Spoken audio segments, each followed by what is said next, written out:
Good morning, good morning, good morning. Hello. I just want to thank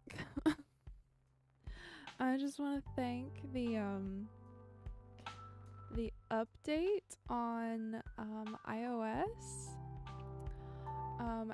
I was only able to update my iPad, like the newest update. And normally I try to not update for as long as possible. I am one of those people that likes to hold out for as long as possible, but I did update my iPad because it was the only device that I could update, to be honest. Because I saw like one of the features was having like multiple screens going on, like multiple things going on your screen at the same time. And one thing that has been really difficult for me with streaming has been not being able to see both Twitch and YouTube chat on my on a closer screen. I can see them on the computer, but the computer is like half the room away, or if not the full room away from me and my workspace. So sometimes it's a little hard to read the chat. But now I can have them both up on my computer. I have both. I have Twitch pulled up in the web browser. I haven't actually tried the app. Actually, let me try the app, the Twitch app.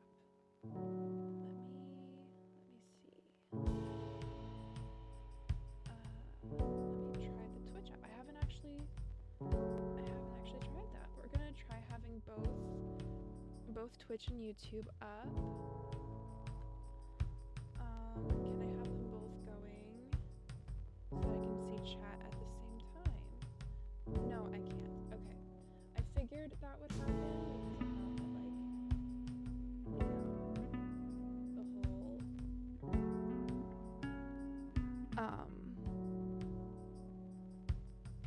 the whole having multiple things playing was going to be an issue. But it looks like I can do it with both, with the web browser version, like Twitch pulled up in the web browser, and then on YouTube I can look at the chat on YouTube. I'm sorry, my dog is wanting to go outside. So I will be right back. I am so sorry.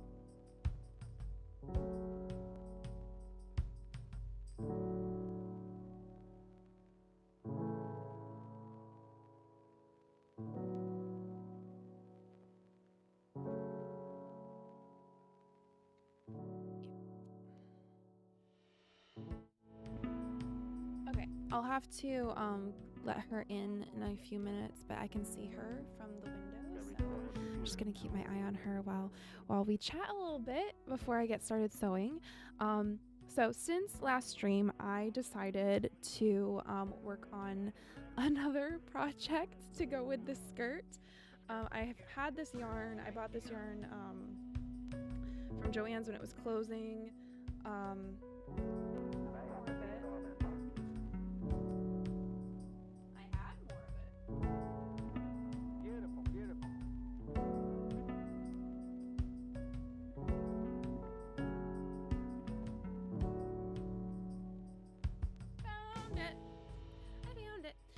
It is the Mako cotton.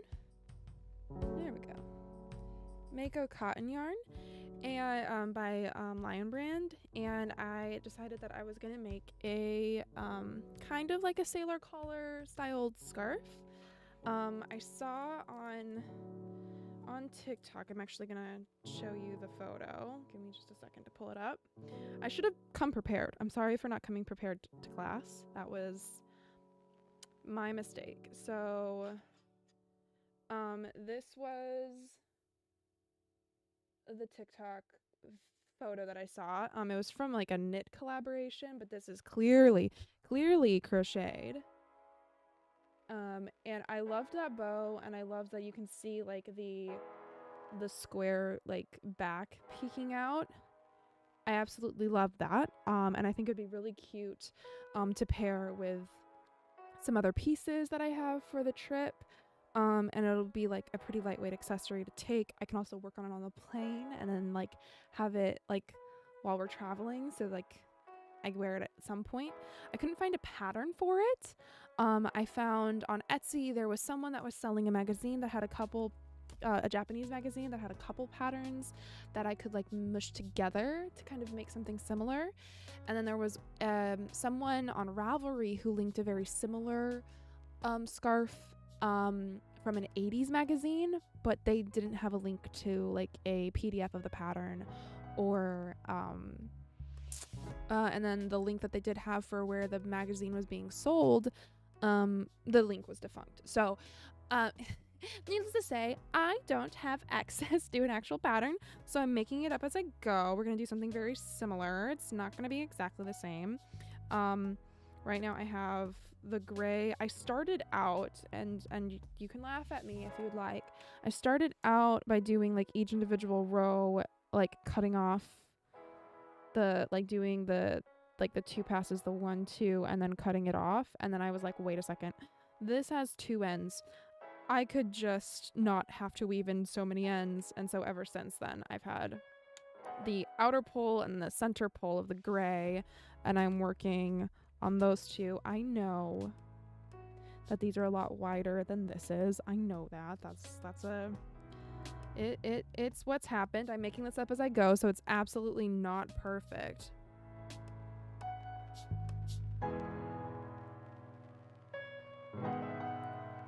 But so far I like it, and I'm not undoing it. Oh, this fingernail is annoying me. Don't do this at home, kids. There we go. Okay. Anyway, so I'm pretty happy with this. So in order to make this like have a point and a purpose, we need to get this skirt done. So hopefully 3 skeins of this, because I had started using this. I had made a couple flowers out of this. But hopefully 3 skeins of the pink is enough. I'm trying to get the main, like the big square part, the big part at the back.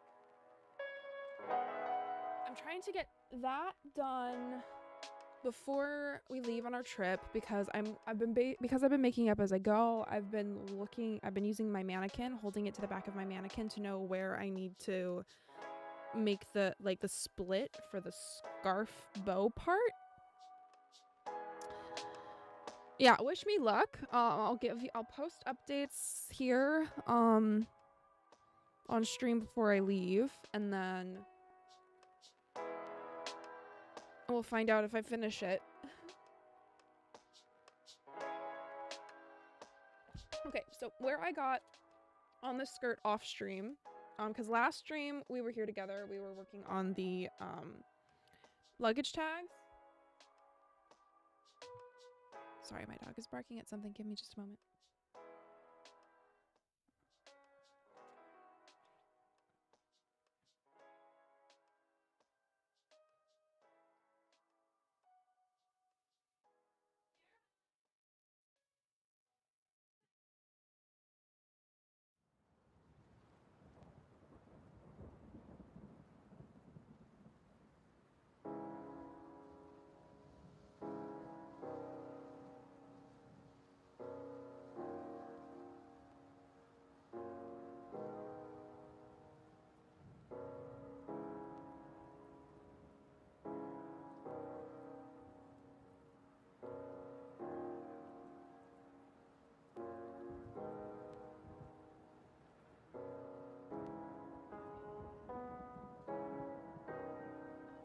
Back inside, so we should be good. Anyway, where was I? Right.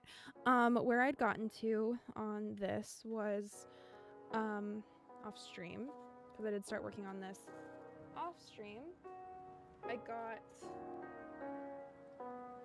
the part with the pocket. I got the inside of the pocket sewn on, and got these 2 pocket pieces pinned together. So that's what we're going to work on first, is we're going to get the pocket pieces sewn together.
Next one.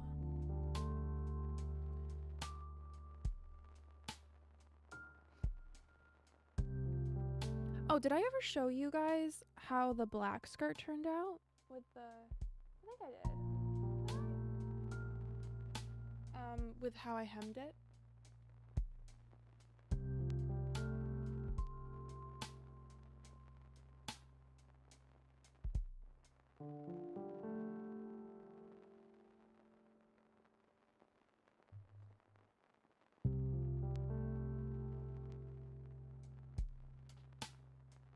I'm obsessed with it. So now I'm trying to decide if I add lace to this one as well. Knowing me, I probably will.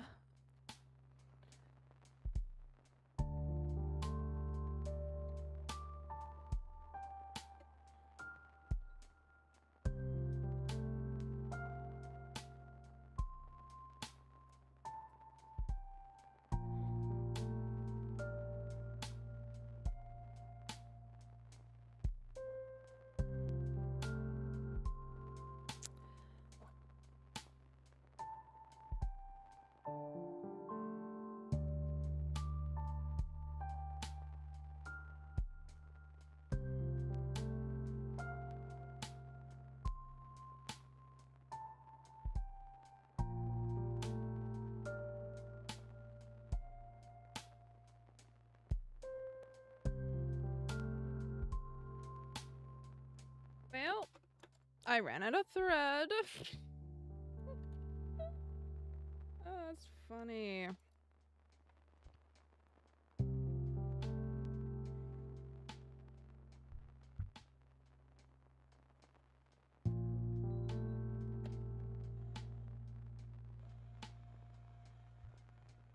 Oh, running out of thread.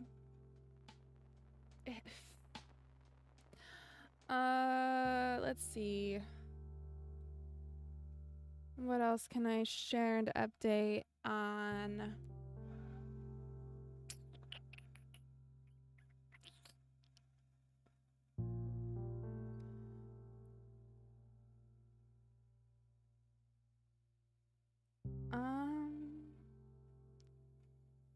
I have not played the newest like mid-season update for Infinity Nikki yet. I was asleep when that launched last night. So, have not touched that yet. I think I'll probably play some of that. I might see like what the timeline is on everything, and I'll see if I can save the storyline until Monday.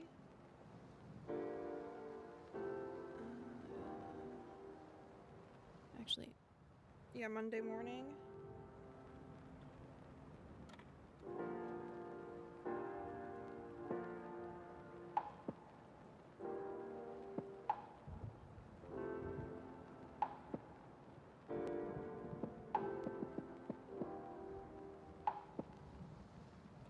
And I will...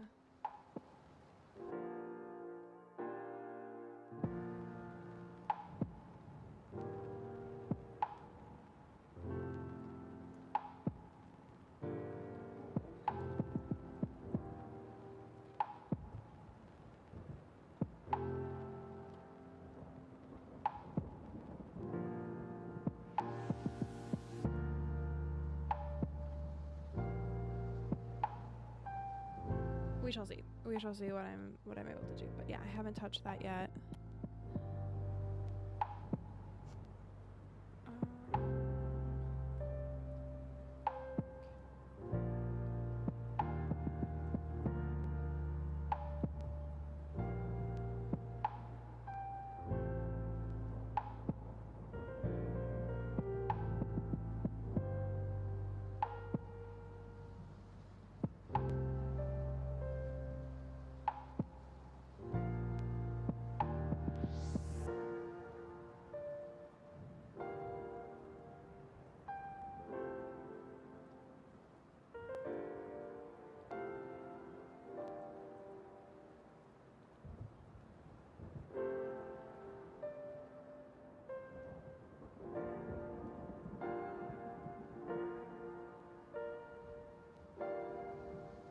But there also is an update for Hello Kitty Island of Adventure. There's a DLC that's coming out. When's the DLC coming out for that? Did it come out this week too?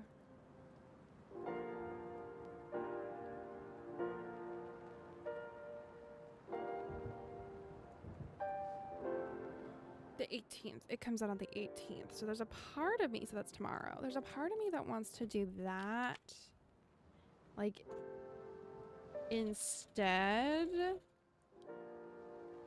because like it's been a while since we've streamed, since we've done a Hello Kitty Island of Adventure stream.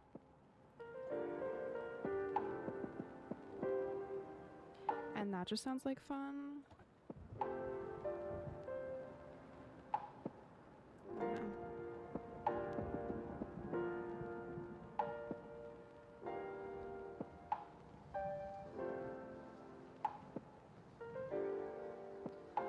One thing I've been doing is like going through a lot of my, going through my clothing again.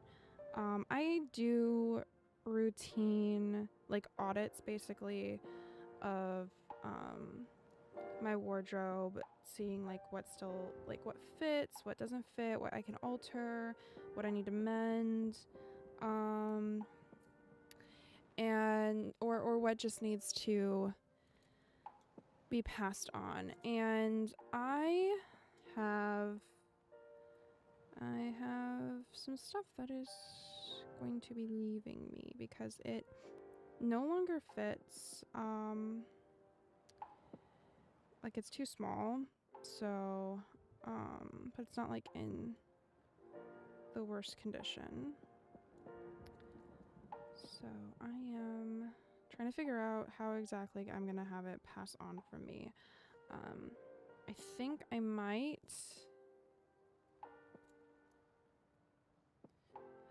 I need to look to see, because I don't want to take it to Goodwill. I know that for sure this time with the things that I got. So I'm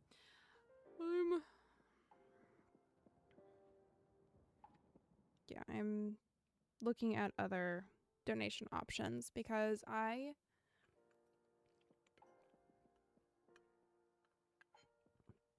I do not have the time right now, especially like going to Japan. I don't have the time to try and sell it online before I go. Theoretically, I do have the time, but I don't know.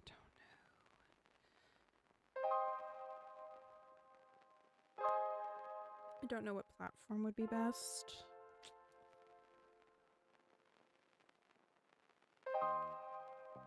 And I can't price it too low or too high, because if I price it too low, it'll seem as sketchy. If I price it too high, then it's not gonna sell. But I don't know.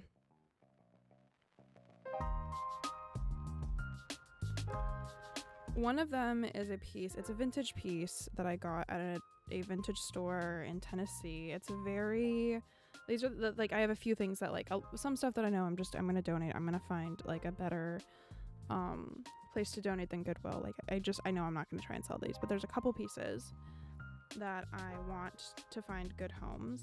One of them is, it's blue. It's very Fairy Godmother. Actually, if you want to see a video of me wearing it, back in 2020, I have a couple videos of it.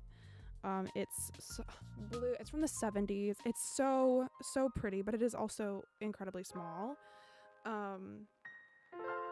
It's really small. And it does not have any stretch or give. So that's one thing that I'm wanting to find the right home for. I have another dress that I actually got off of Depop. I wore it to the Bridgerton experience. It's literally a Penelope cosplay. It's literally a copy of like a Featherington's dress. So it's also incredibly small. Like, it is really tight. It barely fit me when I wore it for that one night. But I would like to find like the right home for that if someone's interested in that. Both of which that is those two dresses that are in my possession. I'm trying to find a good home for. Because I believe they do deserve to find someone that's going to appreciate them, especially the blue 70s dress. I love that dress. Like, it's one of my favorite finds. Like, there's a part of me that just wants to keep it, to have it in my collection, but I just don't have space. I don't have space. That's really what it comes down to. I don't have space right now. And I make so much clothing, but like and there's like a big reason why I don't like buy a lot of new clothing, while I am like tempted by new clothing all the time. And that is because I know I don't have space, and I make new clothing. I make things that are the style that I like, and I end up spending more money on like more of my disposable income, like whatever it is that I have. Like, instead of clothing, I spend that on fabric in the past when I had a job. I spent that on fabric and patterns. Right, okay.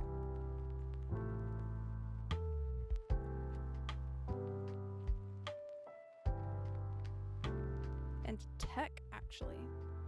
Dumb tech. Like microphones that don't like to hold a charge. Or food. crazy thing. Or plants. I love plants.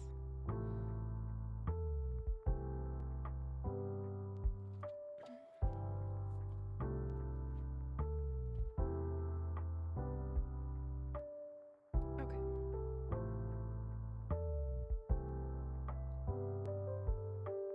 So, I did it wrong on the black and white one, and I'm not changing it. I'm living with it. So, I need to make sure that this is on...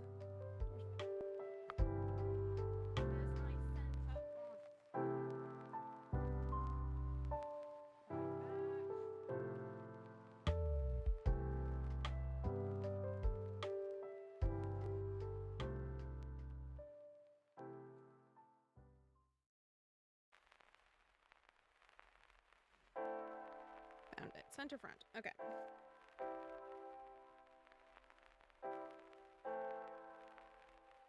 Alright, center front.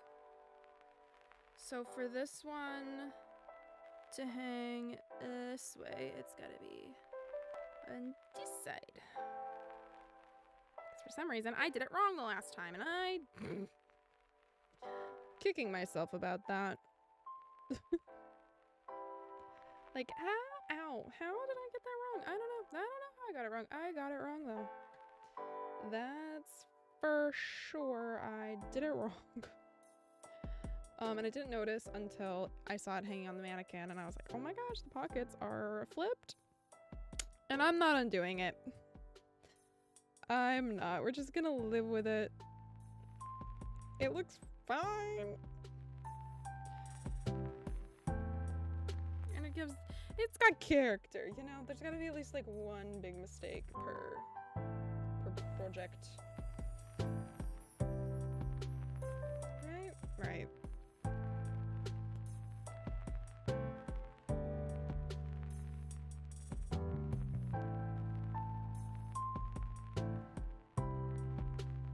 So, one of the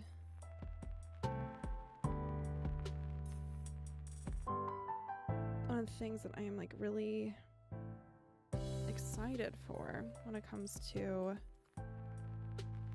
the way that I am making my dream wardrobe slowly over time. Checking things off of my Pinterest bucket list, if you will, is the way I'm able to see myself being confident and comfortable within my own body in a way that like I haven't been in the past before I really actively started making my own clothing.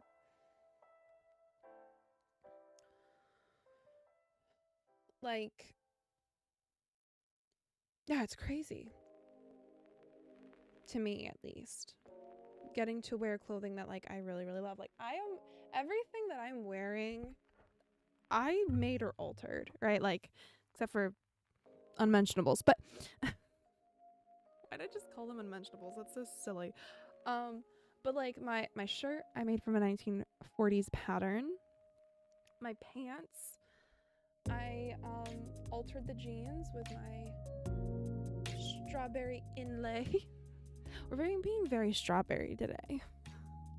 There's a part of me that really wants these to be the jeans that I take with me to Japan, but you know, maybe this should be the jeans that I take with me to Japan.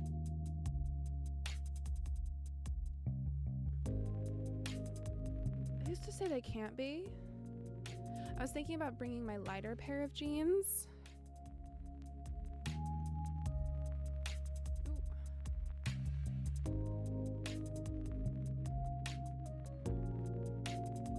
Because these take up just a little...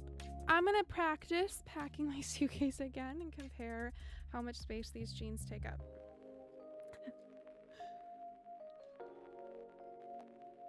Because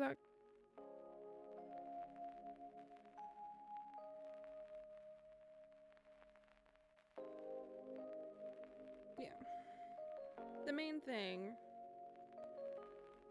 with like wearing clothes is like, what am I going to be more comfortable in? What am I going to be happier wearing?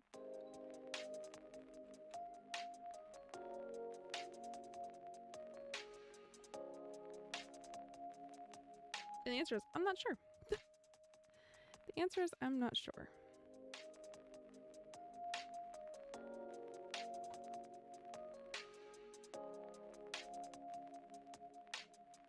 My reasons for not wanting to take these were the other ones will dry faster. Like, these will take longer to dry because of that quilted panel. I mean, denim already takes like a long time to dry.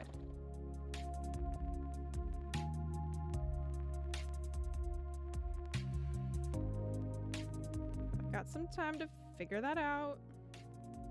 By time, I mean 2 weeks.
Other one.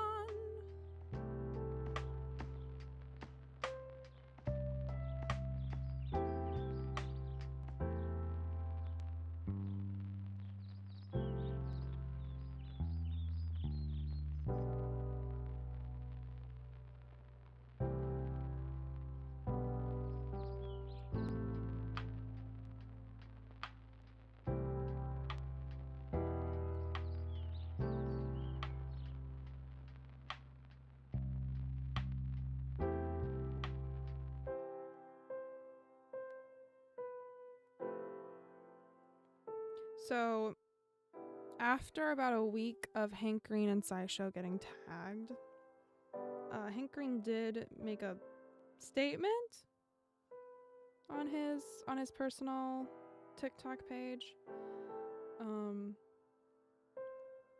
Not really an apology, more like an acknowledgement. And people asking him, him asking people not to make him knit socks without a pattern.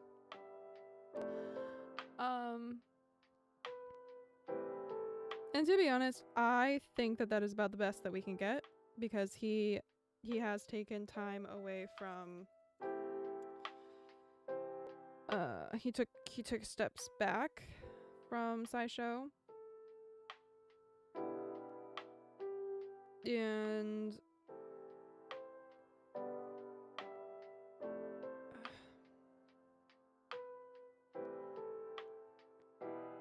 it's basically doing the, not like washing his hands of it, but like saying like, yeah, like I was not in charge of that script or the research or anything. I have watched a lot of videos and learned a lot since then.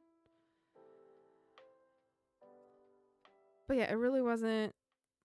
I don't think it was what a lot of people were hoping for, but honestly, like from my point of view, from my perspective, from my tiny, I am going to hold off on like saying like, oh yeah, it was a good enough, like it was good enough. I'm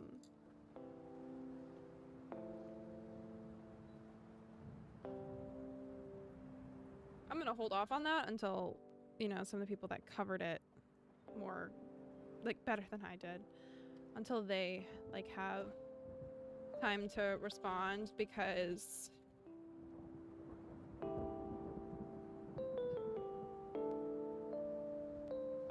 again, I'm a novice when it comes to knitting.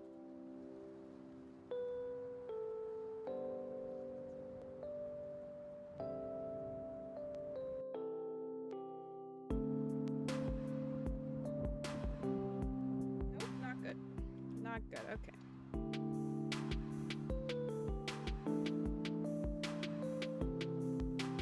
That is the stitch I should be doing. This thread is just the worst.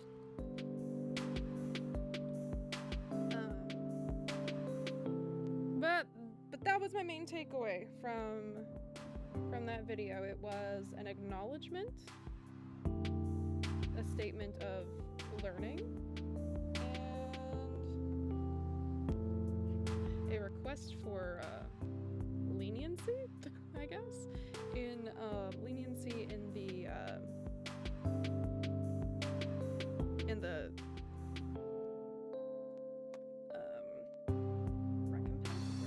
restitution requested. I don't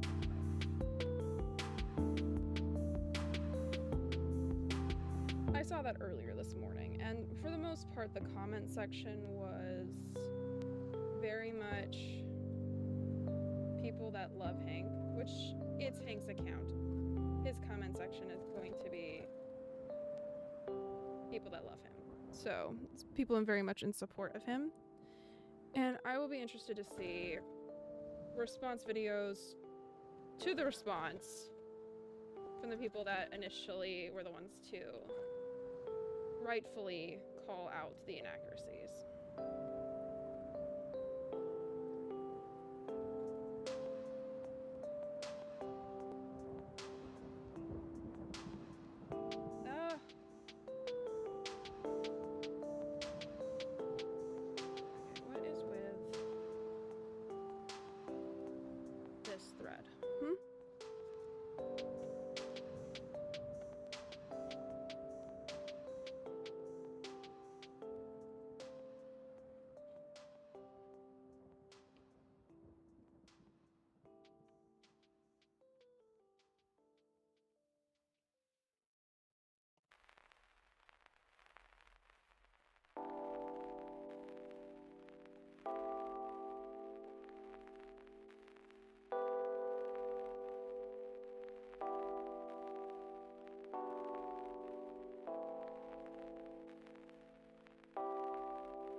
Compressed hair really quickly. Okay.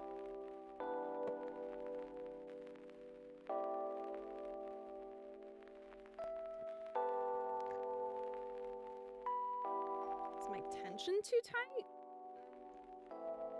Knit, stitch length 2.5, 3 to 4. I meant.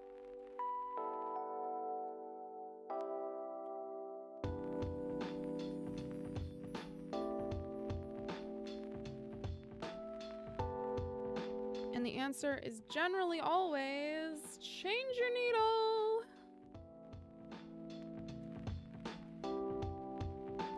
Right? New needle.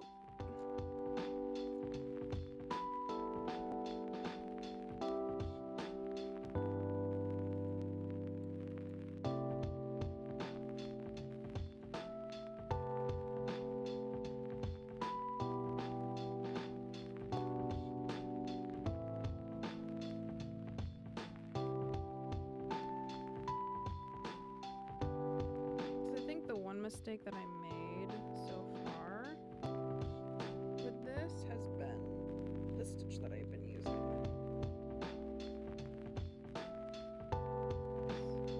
Let's try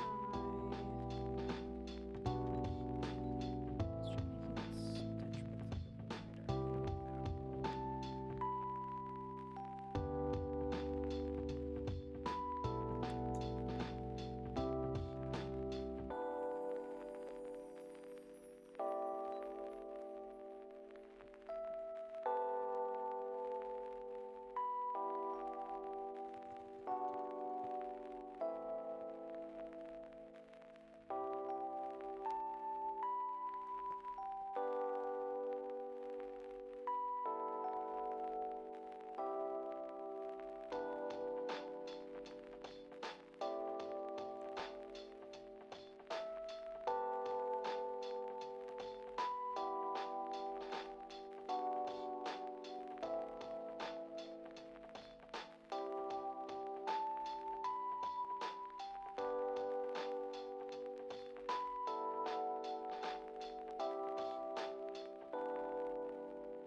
is so much better than this side.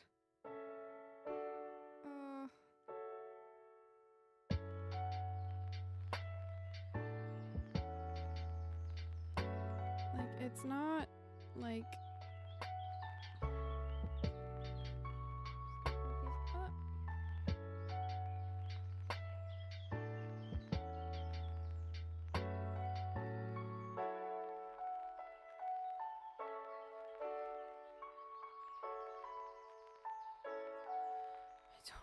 I think it's gonna end up being that big of an issue.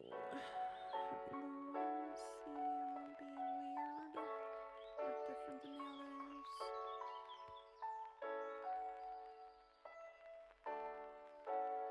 At least not initially. That's not gonna be an issue. And those stitches are really tight. I really do not want to undo them. So next time, I know. Next time I know. What's funny, because like I've done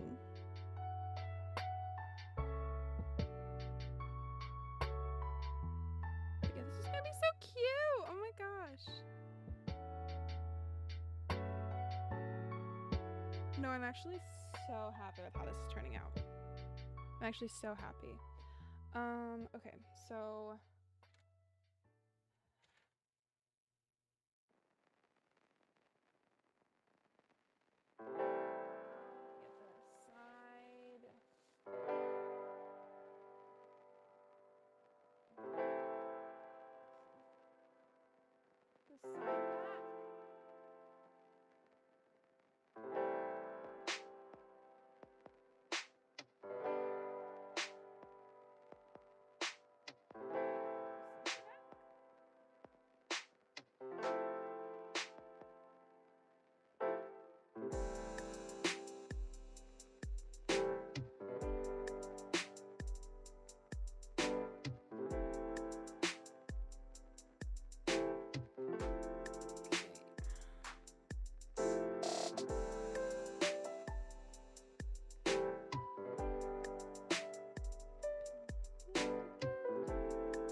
I'm sorry.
tiny bit of a break from sewing. Only so I can finish this.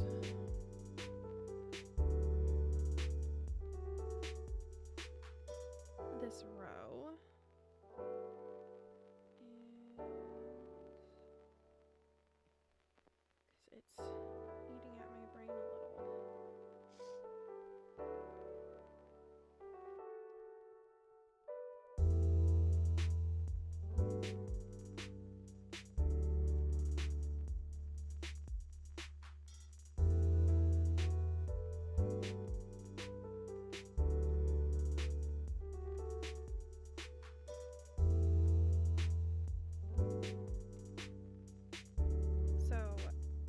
Is the stitch marker that I'm using.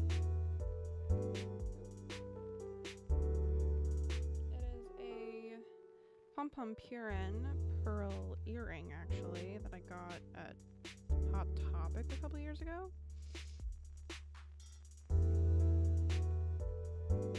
I got it off their website.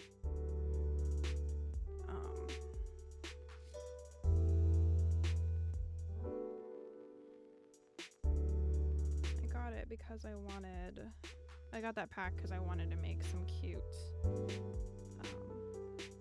stitch markers for my crochet and knitting, and I figured the easiest way would be to get some earrings that could be adapted to be stitch markers.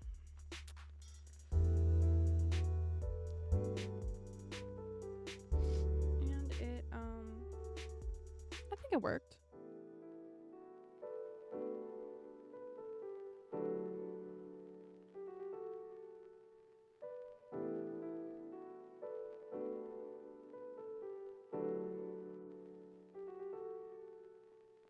So basically what I'm doing is I'm just doing a double crochet? Yeah.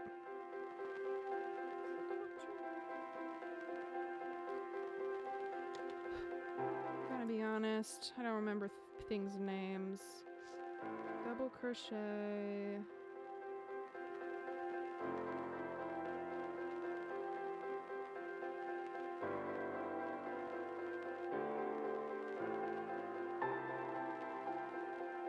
Yeah, it's a double crochet.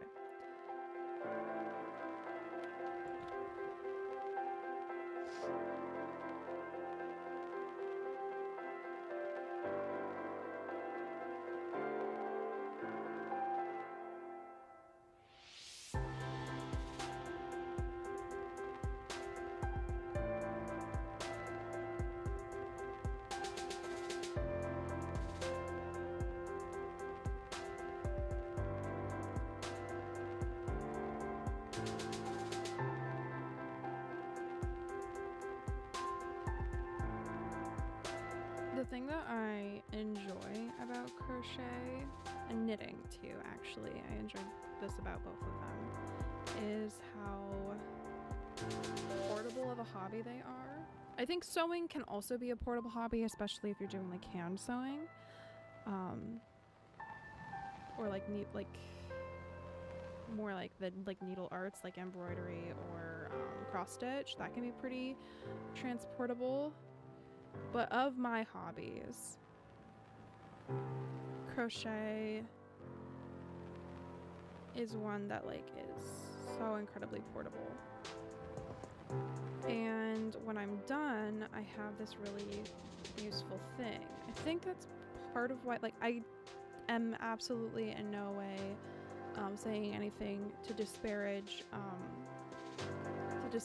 like amigurumi or like plushies or anything like that.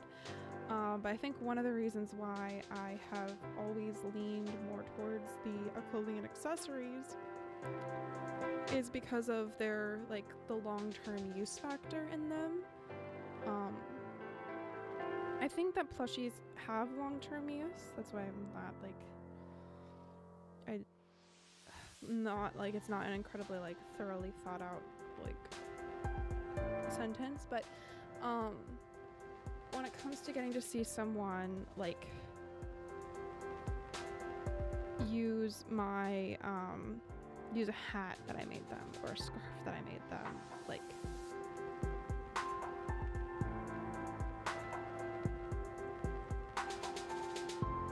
it just brings me so much joy. Or getting to use a hat or scarf that a friend made me. Like, that brings me such joy. Like, my friend made me a hooded scarf. She crocheted it. It is purple and gray, and I loved getting to use that last winter. That was so amazing. There's a part of me that should take it to Japan, but I might. It actually would go good with the skirt in case there's a chilly day. But it's not going to be that cold yet when we're there. It's only like the high right now, according to AccuWeather. The low is like 60s, maybe 50s Fahrenheit, and then 70 degrees is like the high. 70, 78 is like the hottest day, like right now, according to AccuWeather. That, for the time period that we're going, that forecast is going to change the closer that we get to it to be more accurate, you know, but it's not going to be that cold. It's not going to be that warm either. So I'm very excited about that.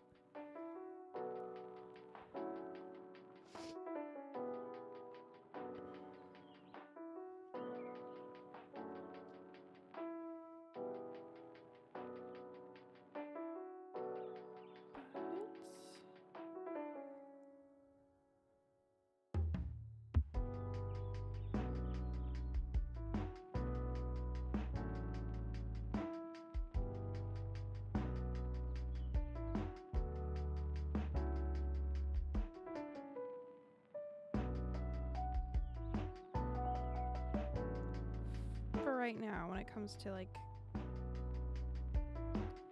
activities, I don't know. I think it's to the thing where like I don't like sewing plushies as much as I like making clothing. I think it's just my preference for wearables over plushies.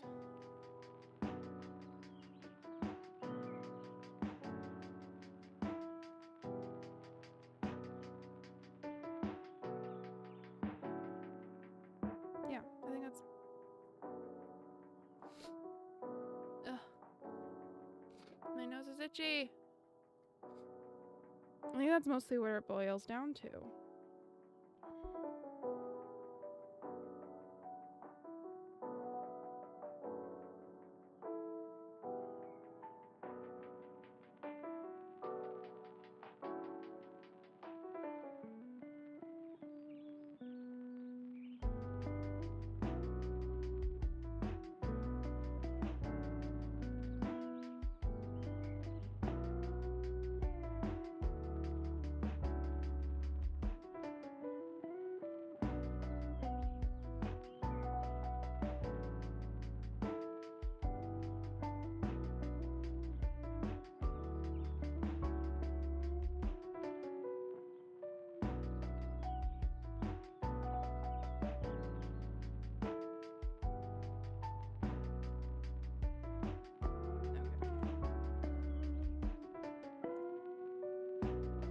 Finish that row.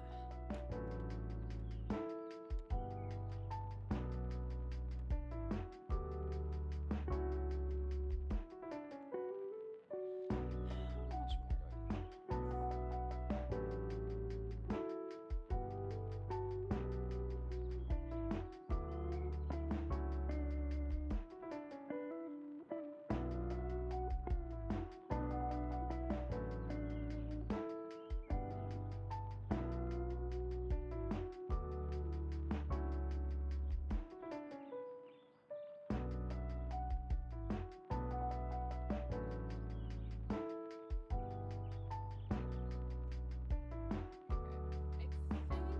I think I need to start doing some reducing in the middle so that it like... I think I need to do some reducing in the middle. We're gonna figure that out. But back to the skirts. Okay.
such good progress today. Yay.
That side.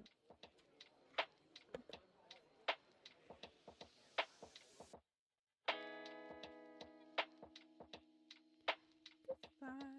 Okay.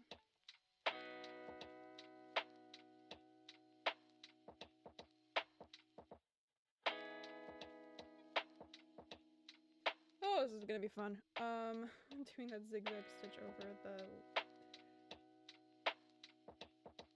1,000 layers over here. It's 1,000 layers. But it is a really thick amount of layers.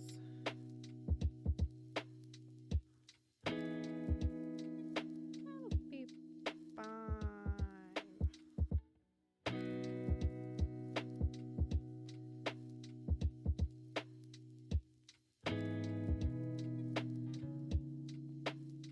You know what? I'm just gonna use this material through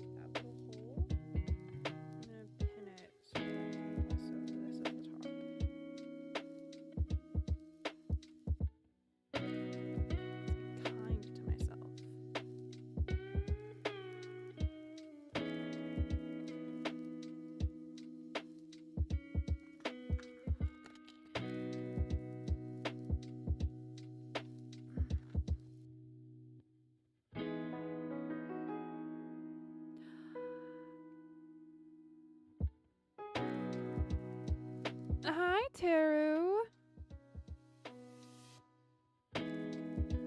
How are you doing?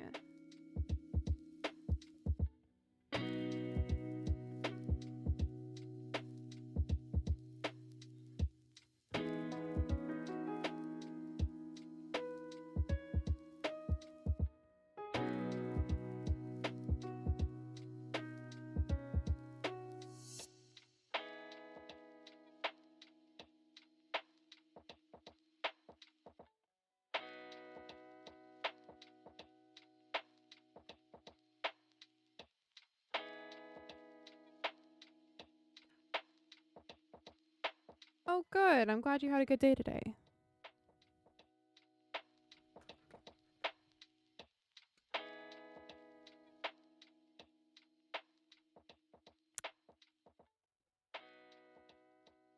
Oh, yay for the exam going all right. Did you already get like your scores from it? Like, was it one of those tests that you like immediately get your scores, or is it something that you're gonna have to wait for scores for? I'm back to pursue my hobbies. Yay!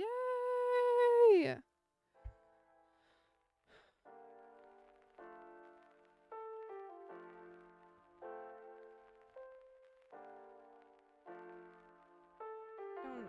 Oh no, no, no, no, no. Don't do that to me. No. Oh. Sorry, the machine decided that it wanted to suck my material into it. You're gonna have to wait for a month. Okay, okay. Well, we're just gonna figure this out. Ooh.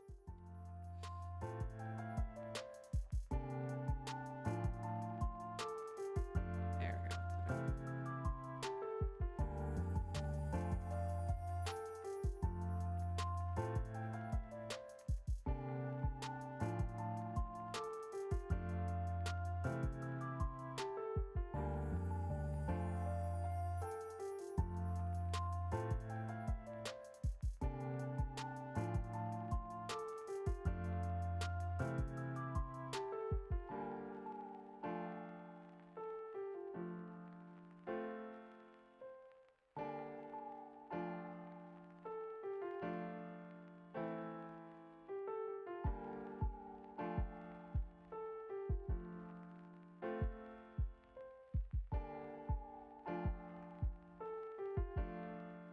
In general, I'd love it if there were more multiple choice tests, but here I have to write lots and lots by hand and explain reasoning, yucky things like that.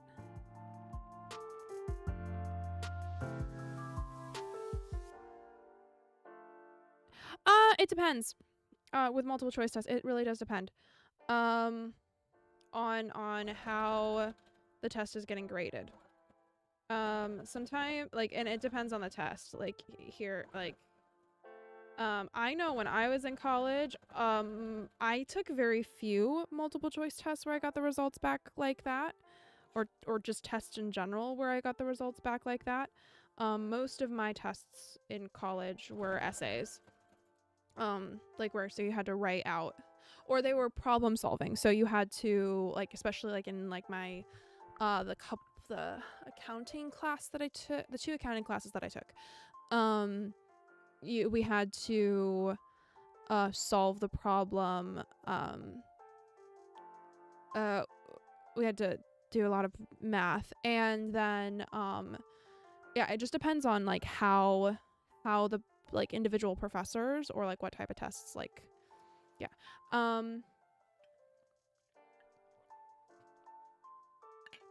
Yeah, it does just depend. I remember the test that I knew my grades immediately for when I was in college actually were, I had a couple of tests that I had to take when I was studying French. I knew my results from those like right away because the computer was the one grading us, like, not the professor themselves. Oh no. No, no, no, no, no. Sorry, my throat is being stupid. Anyway, so like the professor was the one, like, if the professor or their TA was the one grading it, then like it would take like a few days to a week to find out our results from the tests. But if like the computer was the one grading, then we could know immediately. And I did not do well on that one. I did not.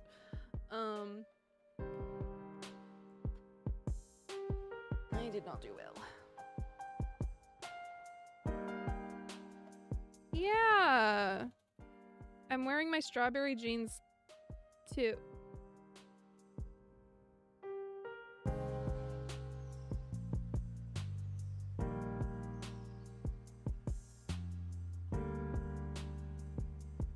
Sorry. Yeah. Strawberries. I'm wearing my strawberry jeans, which you can't see because they're not within view of the camera.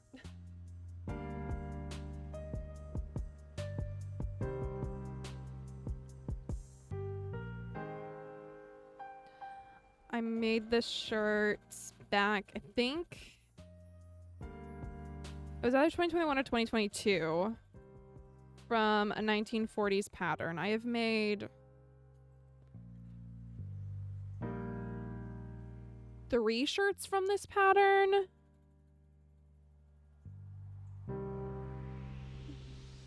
No, I'm fine. I'm fine. It was, my dog.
It's cliche that her smile is infectious, or that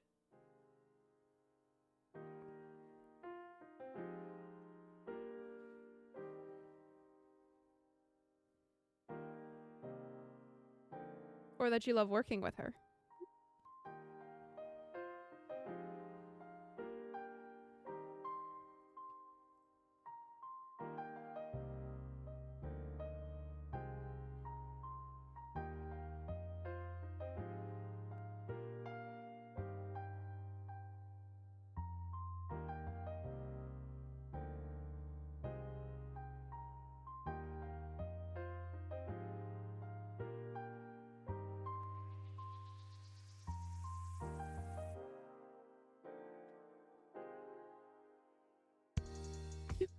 No, it's cliche that I fancy a new woman every month. You know what?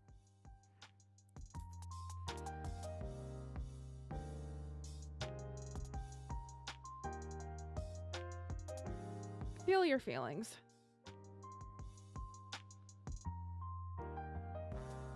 Feel your feelings as long as you are recognizing that just because you have the feelings doesn't mean that the other person has to, but it would be amazing if they did. And if you guys are getting to work together, you have a chance to get to know each other during your labs. Yeah, maybe you will. Maybe you will get lucky and it'll actually go somewhere.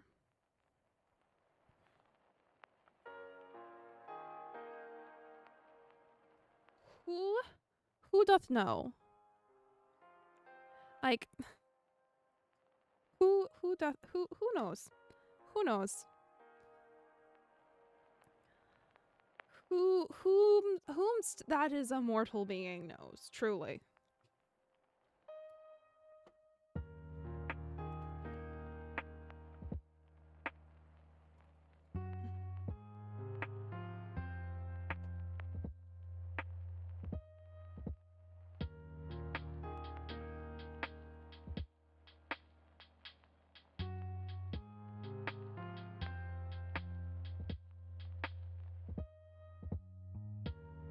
I doesn't. I doth not know. That's funny. That's good. That's clever.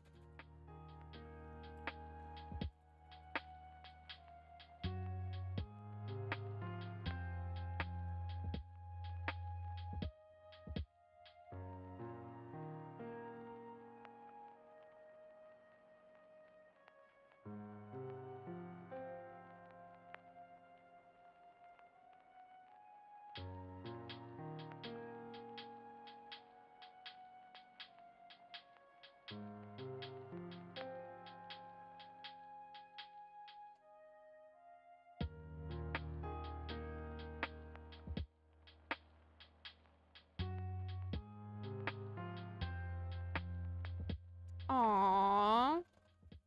You know what? One of these days you're gonna come into chat and it's actually gonna be you getting to tell me that that someone said yes. Like, I love getting the little life updates. It's so fun.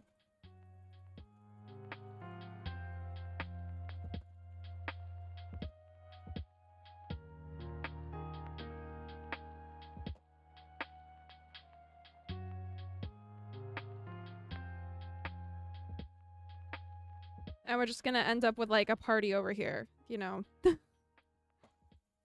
Hopefully by that point I can figure out like how to do like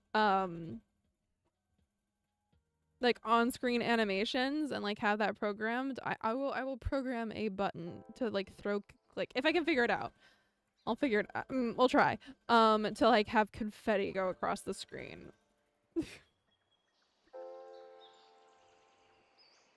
We'll figure it out.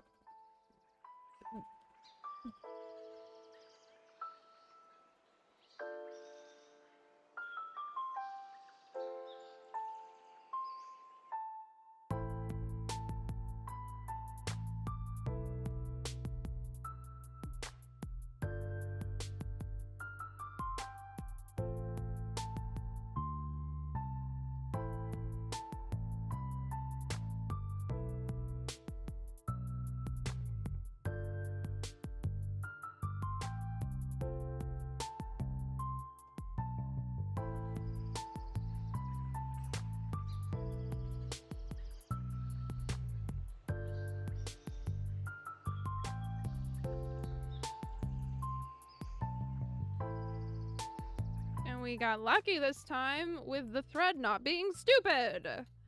Woo!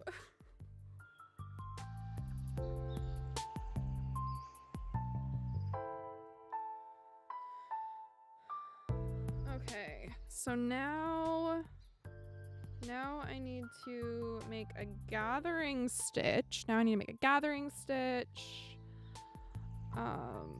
along the whole top part. And then I'll need to put together the waistband, which means I need to pull out my iron. And some interfacing and get that on the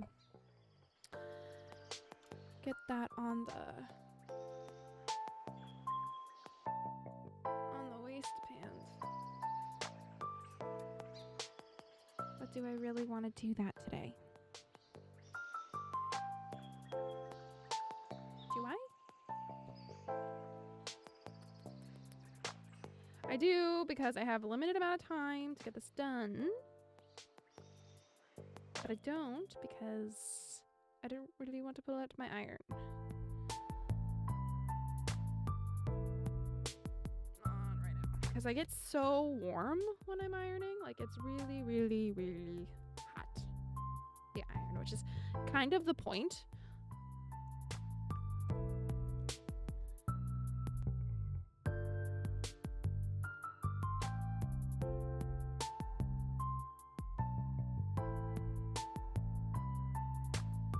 Tabia? Tabitha. Yeah, Tabitha would be close. Tabia? Tabia? Like, is it pronounced like Tabea, Tabia? Or is it Taba?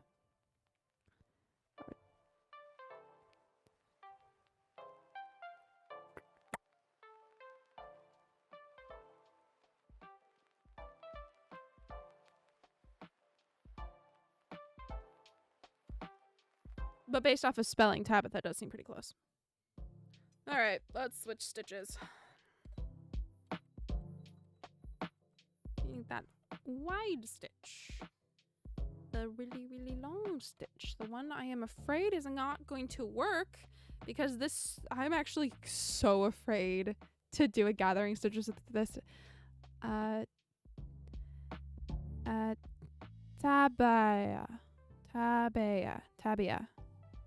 Tabia. Huh. Tabia. Okay. Tabia. Okay. I'm actually so afraid to do a gathering stitch for this one. I'm just afraid this thread is gonna break and it's gonna be annoying.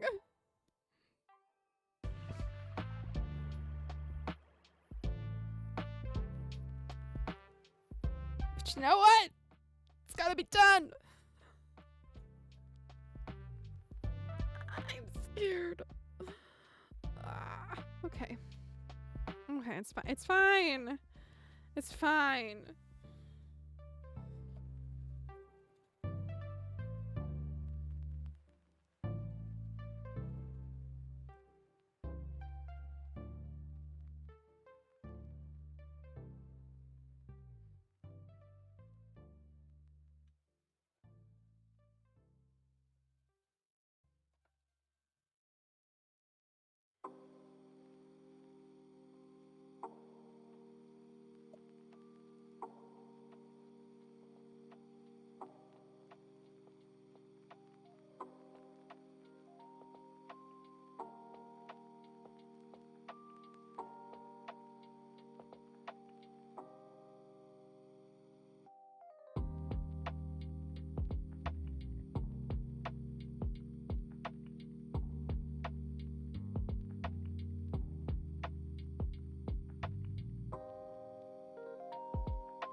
more stripe in here. And then we will make up the waistband, and then we will gather this into the waistband.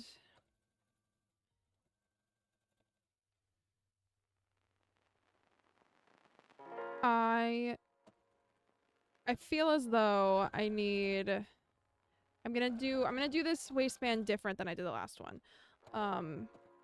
Mostly because I want to. That is many things I miss talking about. Yeah, there's been a lot going on globally.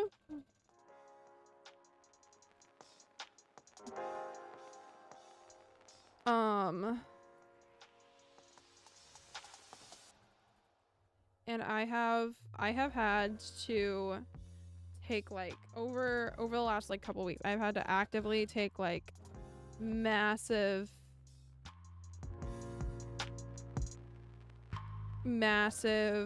steps away from like engaging with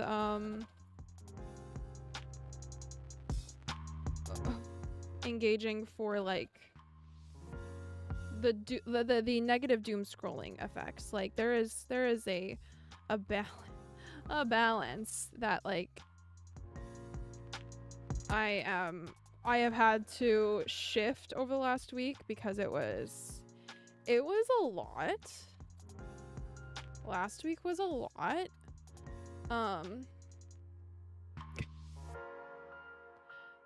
It was a lot. And this week has also been a lot. Like right now, I'm gonna be really honest.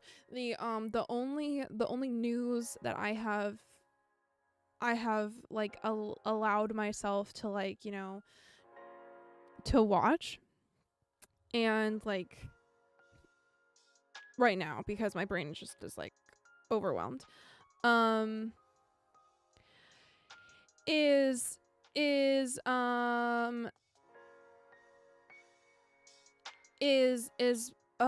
via the Philip DeFranco show. I try to not doom scroll on like TikTok or literally anything. But I do allow myself to watch the Philip DeFranco show. For like the brief recap of like some like highlights and like updates to other stories. And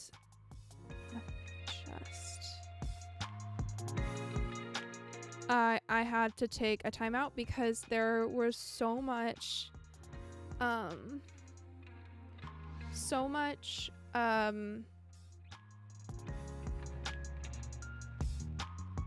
being thrown multiple directions, accusations that are false but cannot be, like it's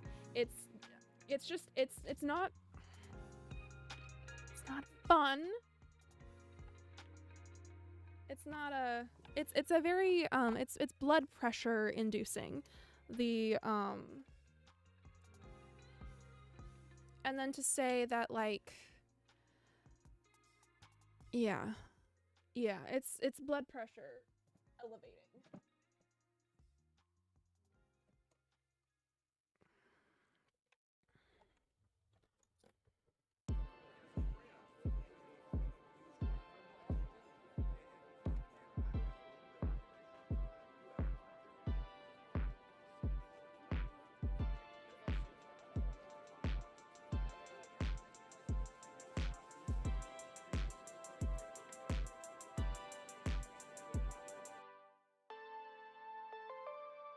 Because there are more children that are dead. There are more children that aren't here that should be.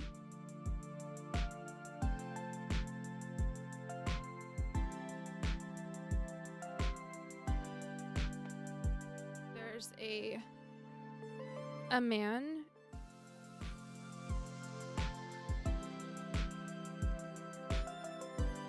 who was lynched. And no one's talking about him the same way that they're talking about him who shall not be named. There are children that are there are college are college students that are traumatized, having to witness a death. There are children that are traumatized from having to witness death in a really horrific way. And it is really hard to be someone who is not, I'm not gonna say that I'm an empath because that's ridiculous. But has a desire and has a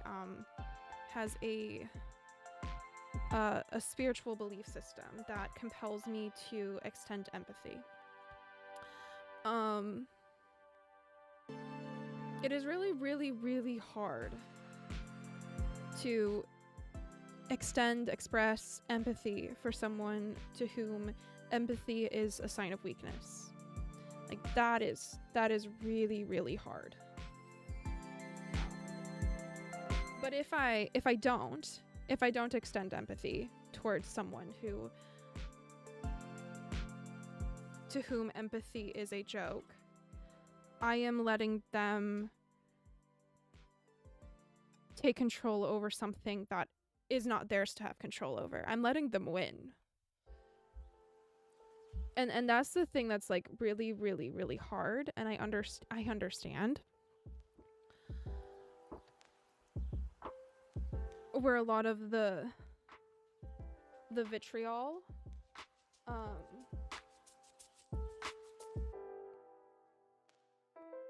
is coming from, because I get it. But I also do not want to let a vile person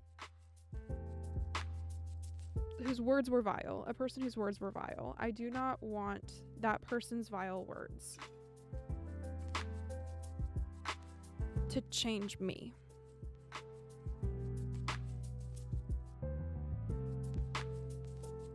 By hardening me.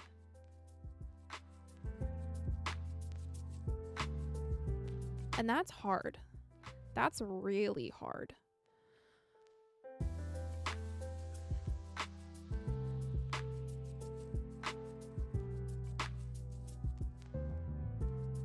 Because I fear the hardening of me.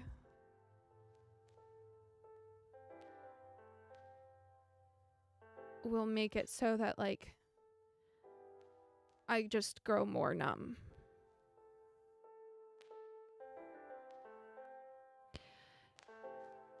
And the fact that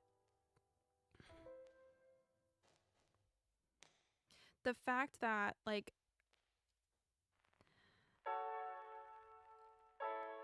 that words can be twisted and used to harm so many.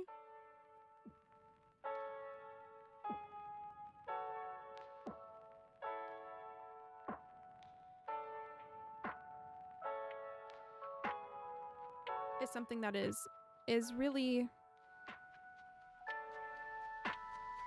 it's yeah, there are a lot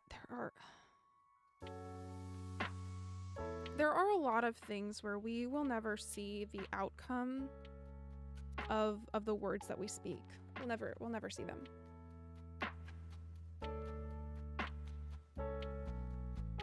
I feel my heart has been hardened for a few years now. It's irreversible, I fear, with the way things are going.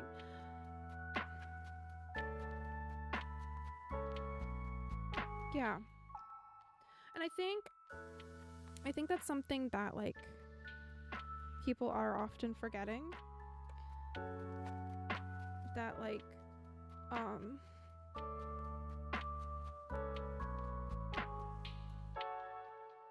the more that we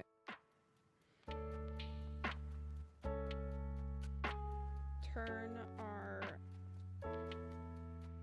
our desire for understanding, our love for another person, like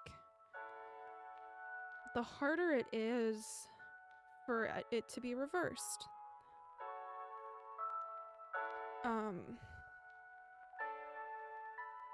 When everything around us is trying to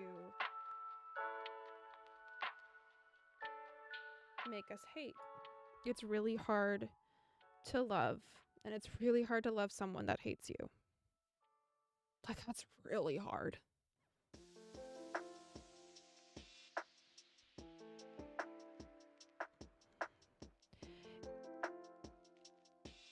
I think it also takes a lot of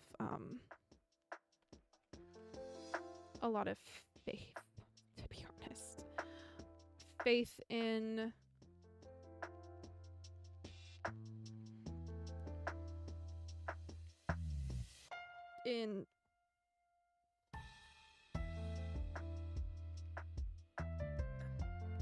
a justice that our court system cannot, or even the court of public opinion, faith in a court system that is beyond what our court system is capable of doing. Any earthly court system, basically. The thought that, like, whether it is time, whether it is karma, whether it's a higher power, whether it's God. I mean, I know other people have different beliefs on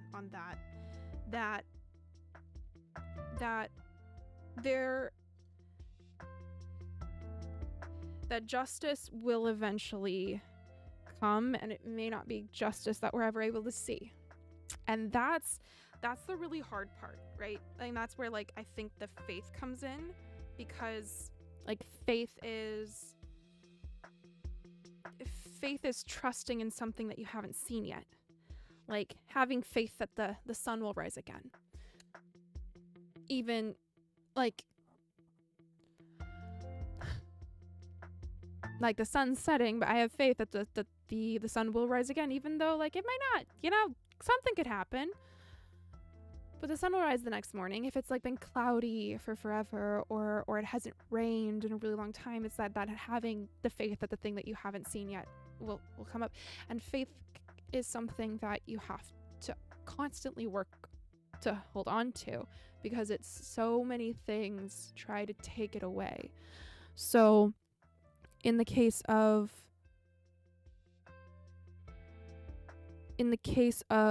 like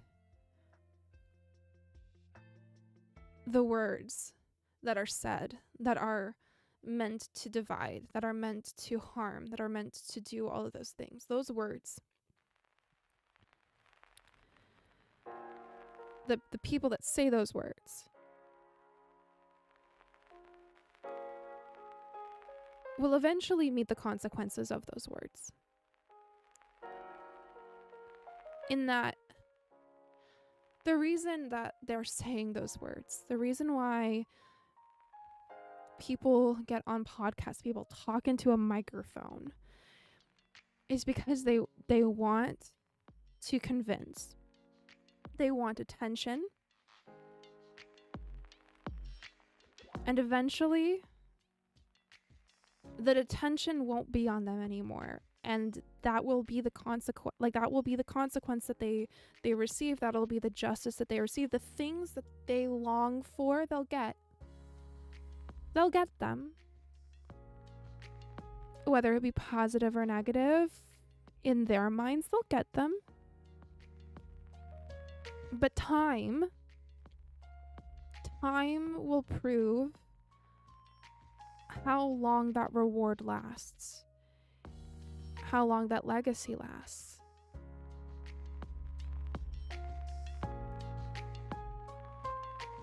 And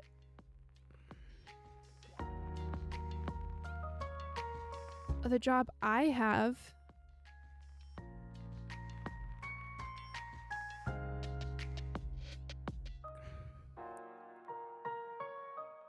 personally, the personal job I have is to make sure that their words do not harden my heart to caring for somebody else.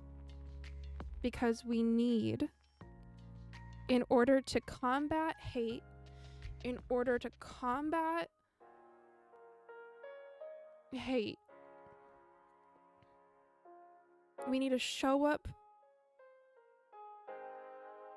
We need to show up for those that are being harmed. We need to have, okay, maybe you can love, but at the same time, I feel like it's my job in society to have a hardened heart. I don't know what else to call it. I have written text to deal with my feelings.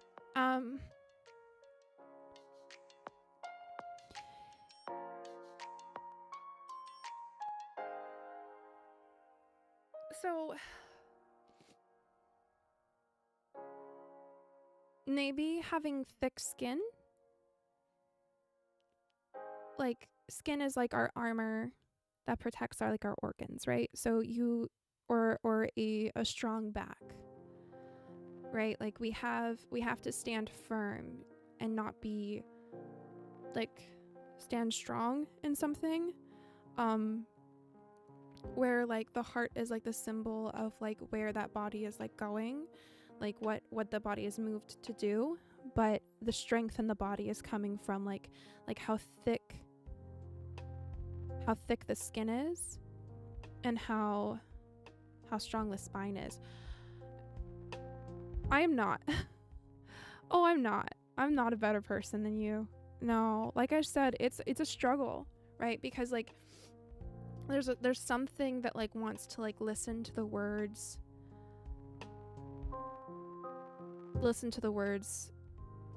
of the people that have espoused hate, right? And that they don't want empathy. I like part of me wants to listen to that and not have empathy, but that would be giving them power and control and over me, and that is something that I cannot give them. I can't, because they'd be winning, right? Because like not having empathy and not having control, like that's me giving up control over something that's something that I have strived for, something that I have worked really hard for. But it is a struggle. It's like really, really hard. Like I think about it this way.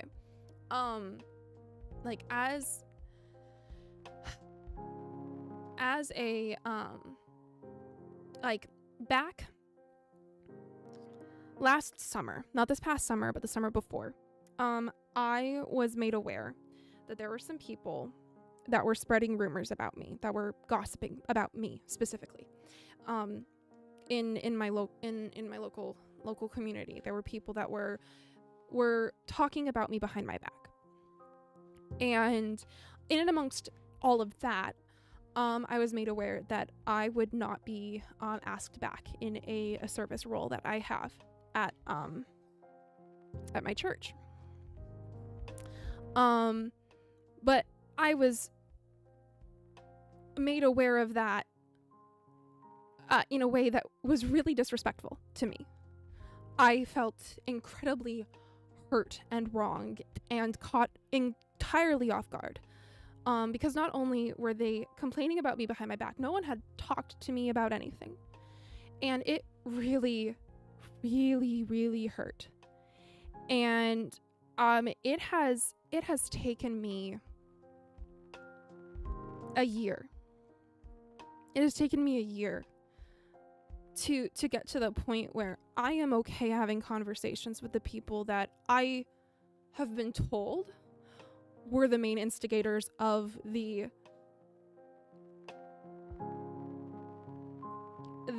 gossip and the talking behind my back. It's taken me a year to get to the point where I'm not angry when I see them. Because they don't know me. Like personally, they don't know me. They don't. They don't know. They don't. And they haven't talked to me. So there's no way that they could know me.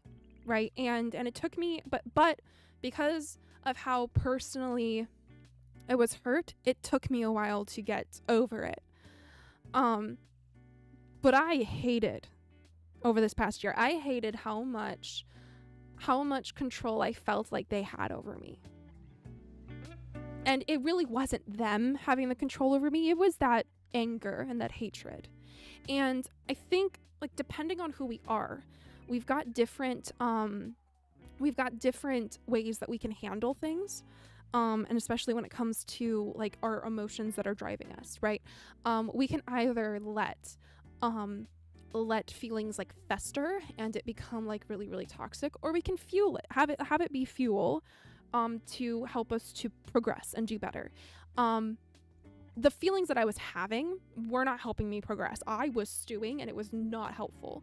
Whereas like the feelings of rage, righteous fury, right, that my neighbors, that people in Chicago have been feeling towards like those that are attacking our neighbors, the advocacy that has been going on, the amount of people that have stepped out, showed out for like in protesting, like that's what's fueling that is not strictly anger. It is an immense amount of love, because it's love for our community. And that emotion, that love overpowers the fear, overpowers the hatred.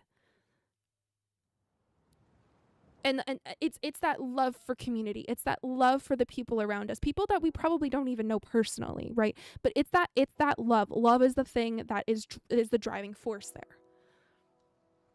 So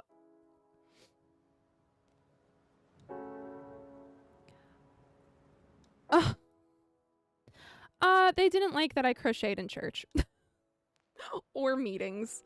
For that was the main criticism that I was receiving. They didn't like that I would crochet in church. Keeping in mind, I have crocheted in church. I have crocheted in church since I was like a kid. Like middle school. As a way of being able to concentrate. Which they would have known if they had talked to me.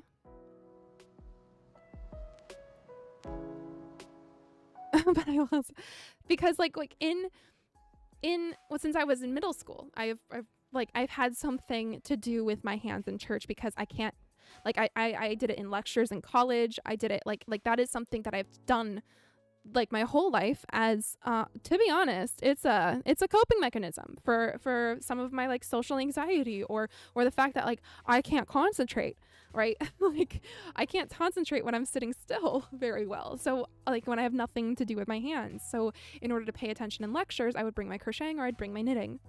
And the same is true in church, right? Like, because if a sermon is anything, it is a lecture. A good sermon, if a good sermon's a lecture. I understand, and I know when like it's not necessarily the most appropriate thing to do. Like there are certain services where I won't do it, because like it's just not, I know it's not appropriate to do during those specific kinds of services. But when it's me sitting in a pew,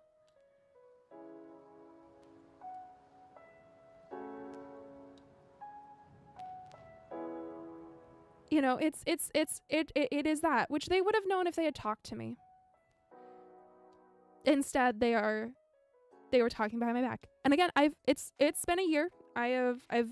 We're moving past it, but I'm just explaining that it's like, I don't like, that is the one thing that like hurt the most and it was the thing that it took me the longest to get over out of the things that I said. It's the one that I honestly still feel comfortable talking, like I can talk about, because I can't talk about, others are not important. But that's the biggest one, the one that hurt the most, because it was one of the ones that is like the simplest to solve. Which, anyway, my point is, it has been really, really hard, like specifically with the news, and why like I had to make an effort, a really strong effort this past week to funnel down how I was what level of news and politics I was able to engage with because of this past because of this past week's happenings in an effort to try and like work out how I personally feel the need to respond to that. Like because especially with how our administration is and companies are falling in lockstep to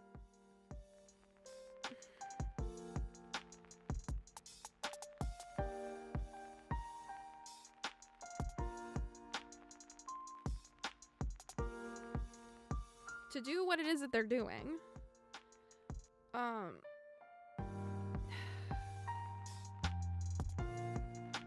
Yeah.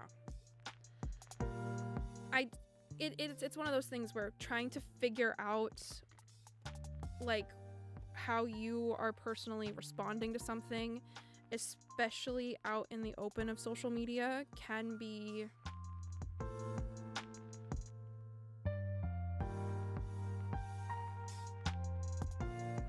really frustrating. Can get you added to a list apparently.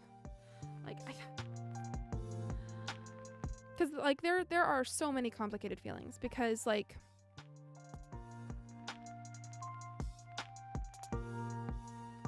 and most of my feelings are around like disinformation. Like I don't like that disinformation is being shared about a ongoing investigation into the motives of the shooter. But at the same time, you've got like disinformation being spread about how act like what who it's just my words can't even begin to fully articulate how the immediate how much, right, the hardening of hearts and the closing of ears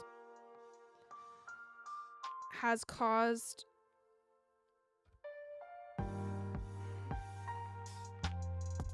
immeasurable amounts of pain and suffering. The consequences of which are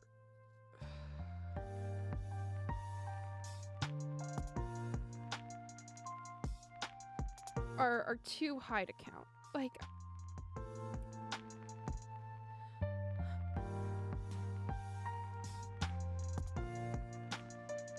how many more kids have to die?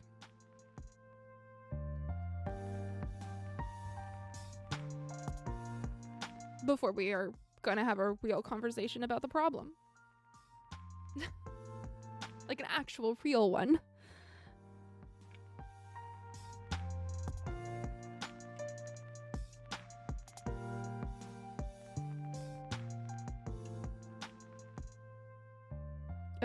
I have so much wrath. I wanted to ask if that's ever an emotion that can arise out of empathy or love, like saying the fury of a mother bear.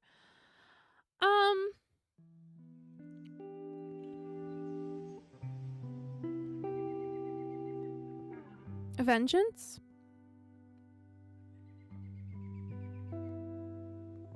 Maybe.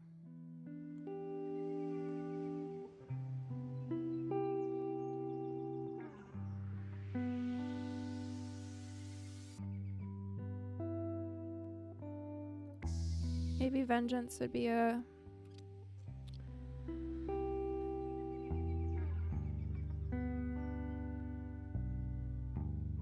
right, because there's like the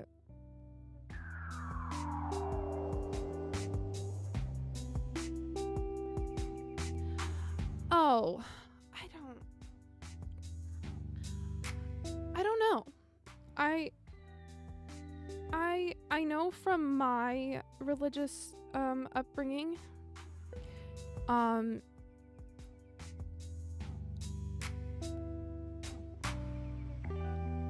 my like the theological like position, right, that like I've been brought up in, and studied.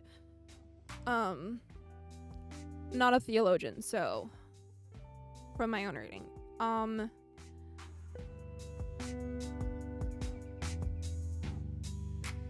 God has stated that vengeance is his. But in the Bible, specifically when we look in like the laws and the prophets, right, like the Old Testament, like Leviticus and stuff, there is text set up where like the cities of refuge are established within Israel, and those are cities where people who are fleeing revenge, basically they have harmed somebody and they are fleeing to those cities, they can go, and then the person who is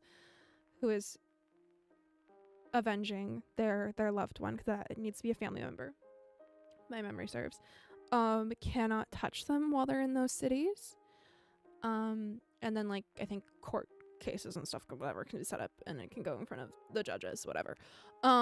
If my memory is fairly phasing on that part. But what struck me in that is that like within Levitical law, members of the family had a right to avenge their family member who was wronged.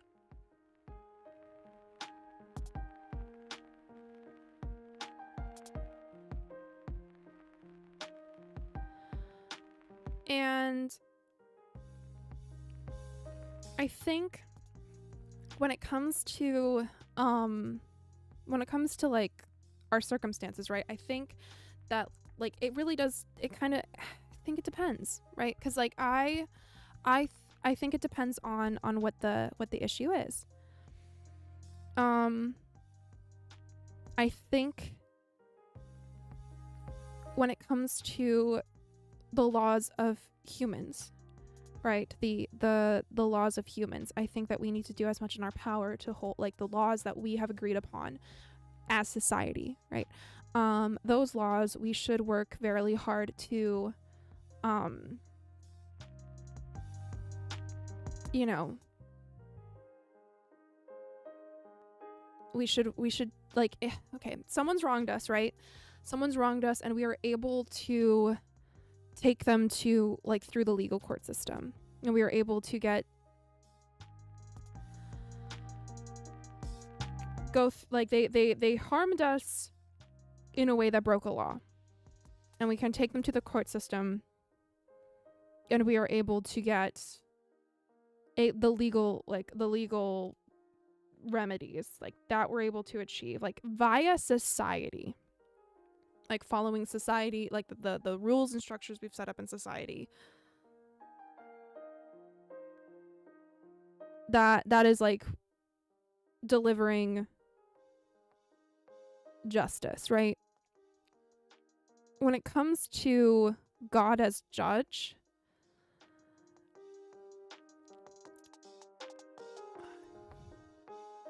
I don't know that he needs our help. I don't. I don't think he needs our help in that. Like,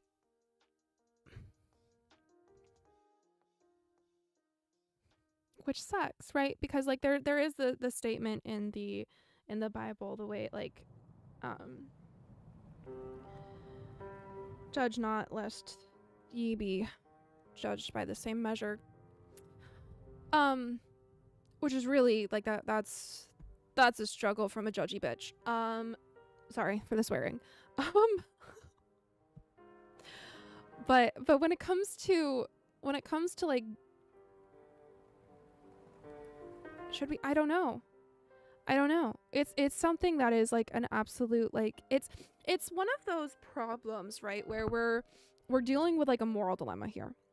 Okay, like, and not necessarily like, forget legal, like we're just dealing with a moral dilemma. The moral dilemma of is it it's a similar moral dilemma that people who have tried to stage or like have had to deal with, especially people that have any type of like conscience, have had to deal with when it comes to what to do in circumstances. That is a moral dilemma that like speaks to your soul, because regardless of what we think like of the person on the other end, how monstrous they are, when you have a conscience, when you have like a heart, like whether you believe that what you did was the right thing, it still destroys a part of you. And that is a burden that can be so incredibly heavy to carry.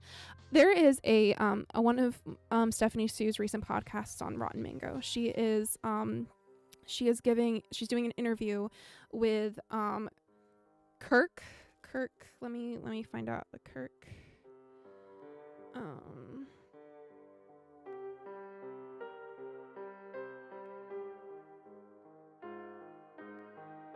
Is it Kirk? I'm gonna look it up. Give me just a second. Rotten Mango.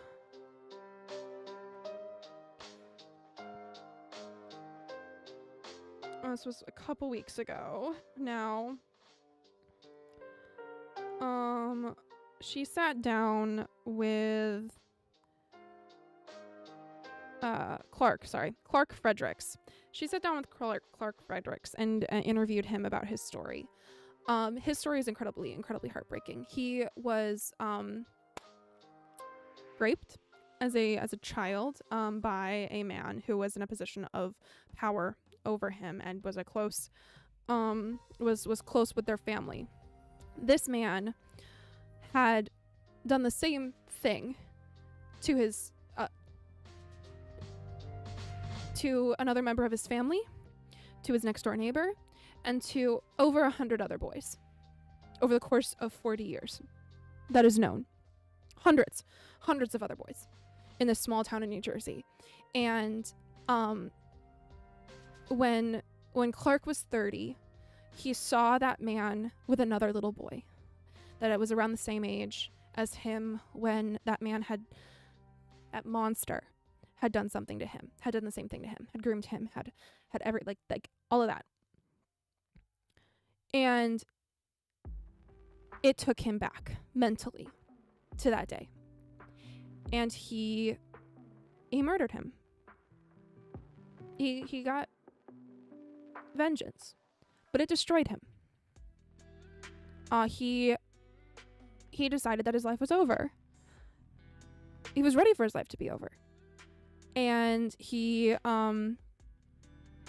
town came out in immense support of him when it was in his trial, because everyone knew.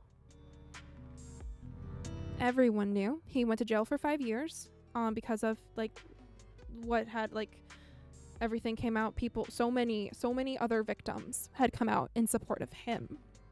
Victims of the man that he had killed, monster that he had killed. But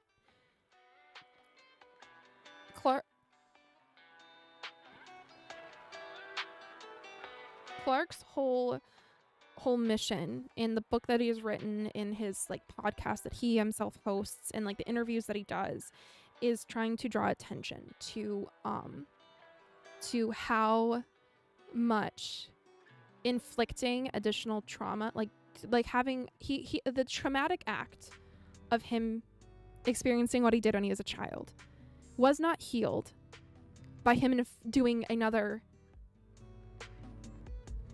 having him doing the act of killing that man. It didn't heal the trauma that he experienced. He had to, and in jail, he had to start the process of healing from both traumas, one that was afflicted upon him and one that he inflicted himself. And the trauma that he experienced over those 30 years of living life with this thing that he was trying to bury, and the almost losing the love of his life, like his college sweetheart and all of that. Like that's where I think like we're coming from, because like there is like when you are a caring person and you have to like you're having to wrestle with the choice of doing something to save somebody else, even if that means that your soul is hurt regardless. In some way, shape, or form, it's something that you're gonna have to deal with, and you're gonna have to work through. And whether you believe it's the right thing or not,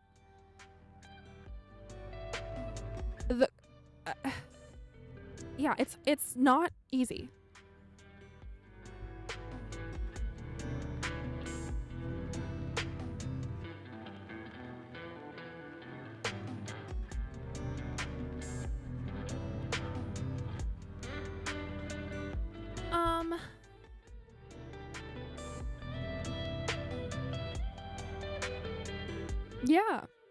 Yeah, it is pretty radical. It's a pretty radical thought. It's also very somber, because like what are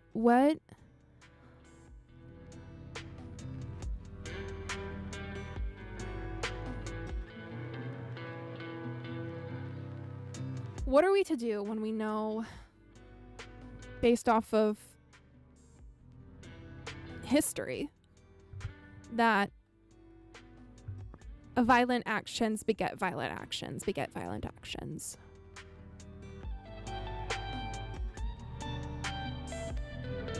What are we supposed to do?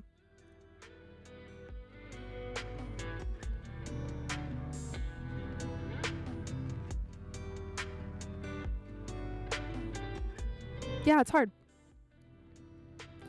I don't have the answers. I don't. But I do know that there is I do believe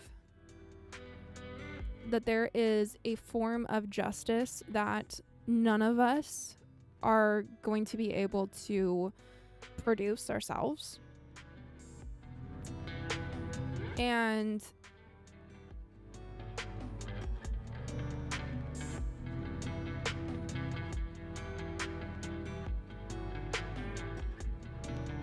I'm really happy that I am not the one responsible for having to decide who gets that.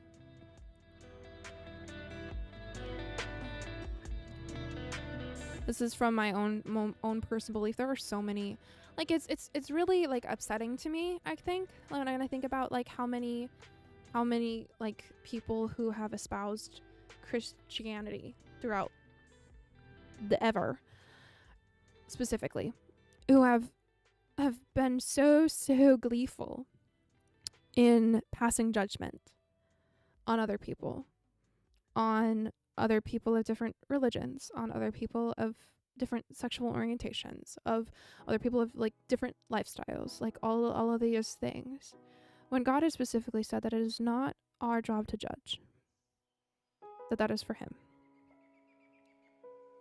But the glee that so many people have with saying with full confidence, right? Full confidence. So many like really hateful things causing so much damage.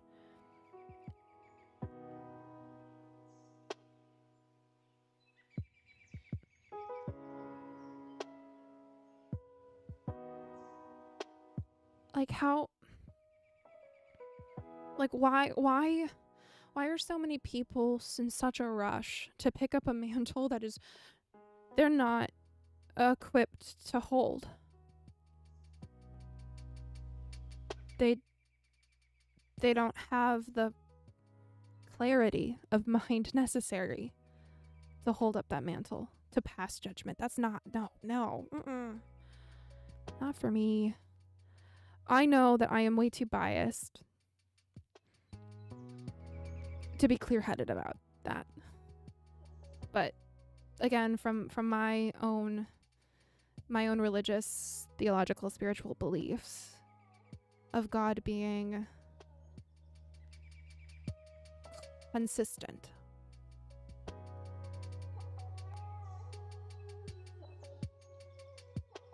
And clear about what consequences are laid out. Yeah. My only hope. Yeah, it's hard.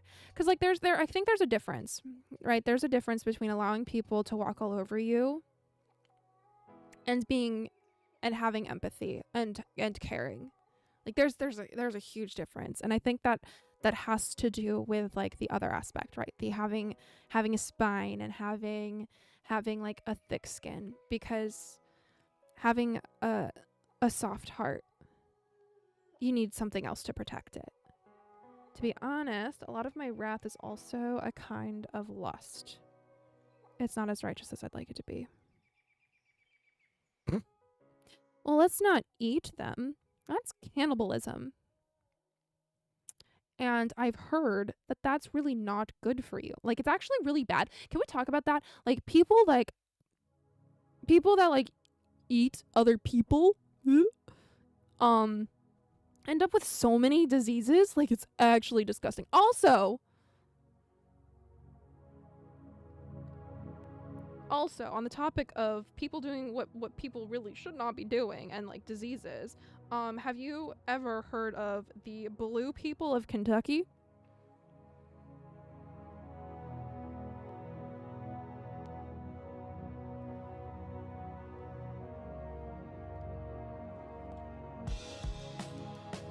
Let's be honest, they already make us sick enough. We don't want to eat like let's not like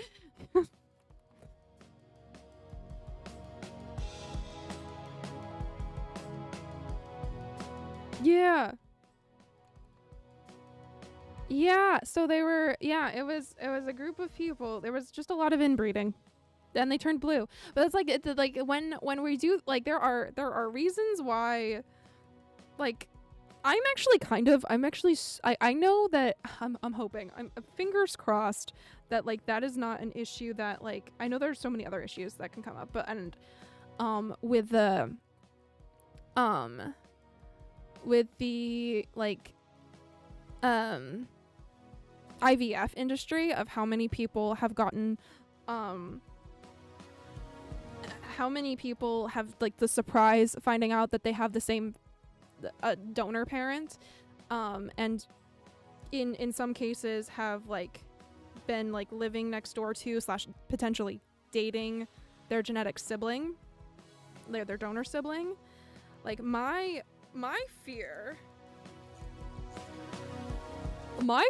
in that always has been like, how many, like, unless you're getting like genetic testing, like you have, like, I know in some places in the world like it's required before you get married and it's not in others, which I think is a choice.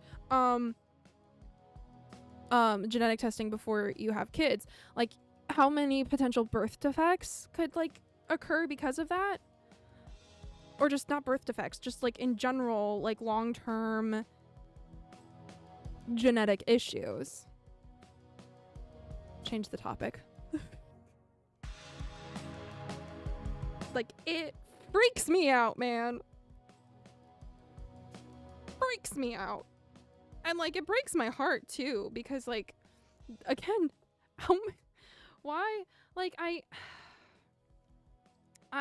really do. I hate how so much of like the things that are wrong in society end up falling back on children being the ones that are harmed. I can't think of a single thing that's wrong with society that hasn't come back to children being harmed.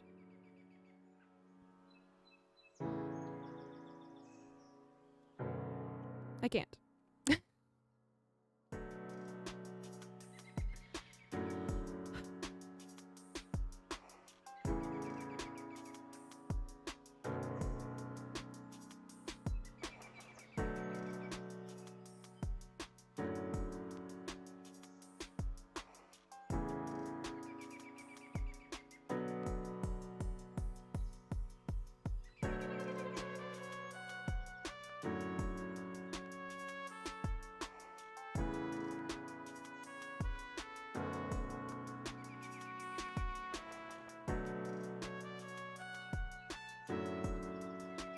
So it's something that's interesting.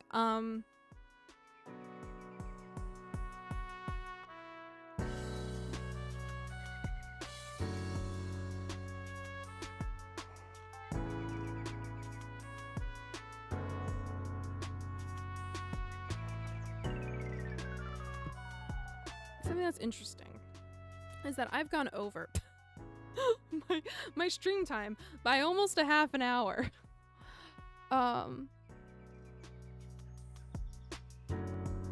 Yeah. So I saw this post and I need to fact check it, but there was a I do actually need to fact check it. So I'm actually, yeah, I will not say it now before I fact check it. Because I need to fact check it.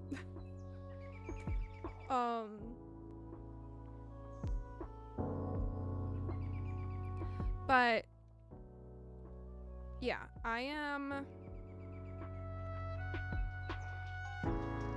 at the point to finish out the conversation where I am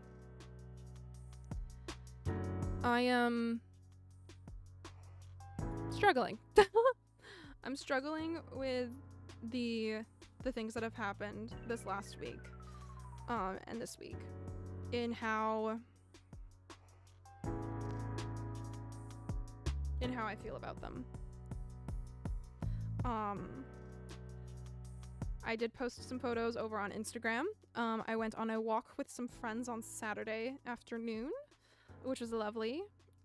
We went to a park that was gorgeous, and saw some of the autumn leaves. And I think with like the seasons starting to change, right? Like we had a couple weeks where it was a little cooler, like it was like in the 60s, but now like it's gotten hot again. So like that's why the leaves have started to change, but the trees haven't fully changed because it started to get cooler and now it's hot again. And the trees are like, what are you doing to me? What is happening? They're having an identity crisis. But I think getting to see the autumn leaves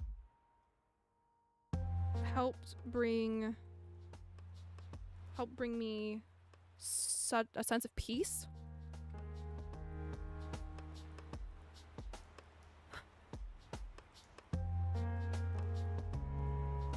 Yeah, helped bring me a sense of peace.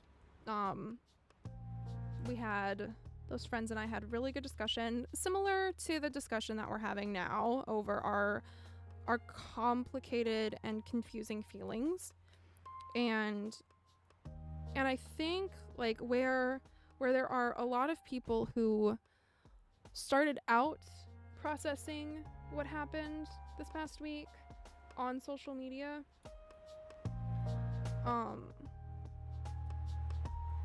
and just in general started that process. I think part of that is not necessarily having the community around them to process their feelings in less of a public space, where the conversation, or I feel like I've had the most like productive conversations around processing my feelings with the people that I know are going to be like supportive in that feeling processing.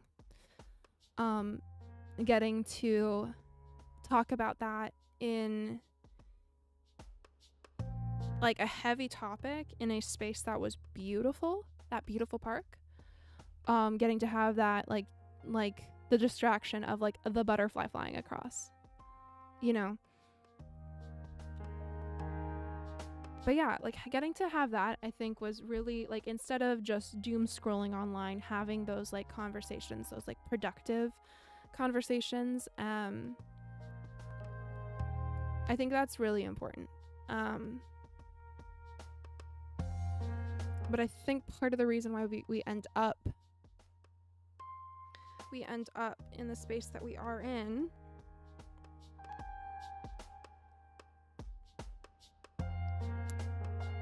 is so, I don't know. complicated. But community is really the antidote. Yeah, it is. And on that note, I am going to step away from this iron because the iron is too hot. And I'm going to get myself some lunch. So thank you for being here. If you've noticed, I haven't had to look over that way at the computer because of the newest iOS Apple update and my iPad having enough space for the update. My phone does not have enough space. And I'm kind of thinking I'm not going to update my phone to the newest iOS, even though they changed back the photos on that the photo app. They changed back that format, which I really want. I want that format back. But I don't have enough space on my phone. I don't. It requires like 16 to 18 gigabytes, and I don't have that. I have maybe 5. Free. It's not possible. But I did update my iPad so I could have both the Twitch chat and the what is this? YouTube. I could have a YouTube chat both on my iPad. So I had it up on the computer as like the backup because that's like the stream capture over there on the computer, but I had it on my iPad so I could see both right here. So thank you, Apple, for that update. I'm not sure about anything else, but I do like the being able to do the screen this way because it actually works. The last time I tried this, it did not work for whatever reason with like the other version. It works with this one.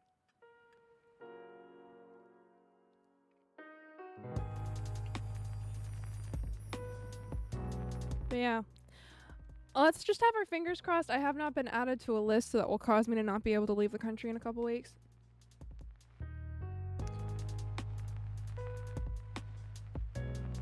Because I would like to go to Japan.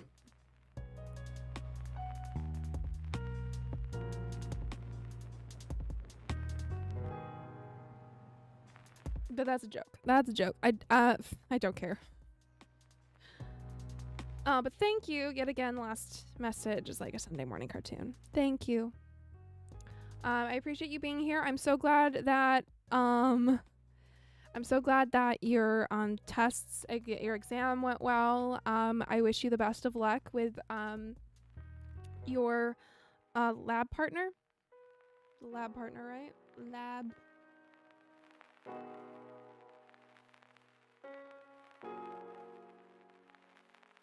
Yeah, lab work partner.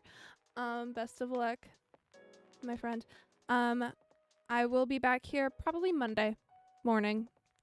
Gonna probably be Monday morning for a stream with games. So I will see you then.